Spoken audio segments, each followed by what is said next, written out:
Koe lotu whakaaho ki ha whakaloto lahi, mo ha whakatua melie me he wholofola. Ka veinga, sisu e mā e mo ui. Potu wholofola, sione wahaiono veston ni mā. Pea wholofola a sisu ki a te knau tolu, ko au pe ko e mā o e mo ui. Ko ia o ku hau ki a te au, e ikai au pito tene fie ka ia. Pea ko ia o ku tui pi ki tai ki a te au, e ikai au pito tene fie inua ha taimi. E meni. Ki tau lotu. E ki lelei, a ku whakakaukau pe au, ko e mā kona hoku sino whakamaterie, mo i whakatōli a hoku kakano. Ko e ku mauia, ai mo ui he mamani ko enu. Ka e tā oku ia e mo uia oku toe makehe ange. Pea ko e mo ui ko ia, oku whakainohino he wholofola o e ahoni.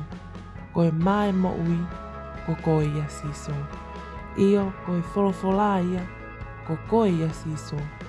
Pea ko e mea kai ia ho mau lau malie, ke mau mo ui ai he mamani ko ini. Pea iko, ki he mo ui oku taengata. Mo oni e lau ai punake, oku ia ka laisipe he wholofola mo ui, me a kai ia he lau malie he wholofola mo ui. Me a ke mamai ai loto, whakatupu ai poto, lea whakaofo lea oku vovo, ko e fuufuunga mo ui. I hoa whape sisu ka laisi, o koe hoku whaka mo ui. Amen. Whakamalot ke te koe, ke kao mai ke talotu huwhia he hawani, ko e whakahino ai wholofola o e ahoni, ko sisu ai mā o e mo ui. Ko e mā o e mo ui, ko e wholofola ia. Fie mau ke tau fie kaia ki ai, mo fie inua ki ai, pea te tau o ngoi, ku mā kona mau pe ho tau lau malie, i he taimi kotoa pe.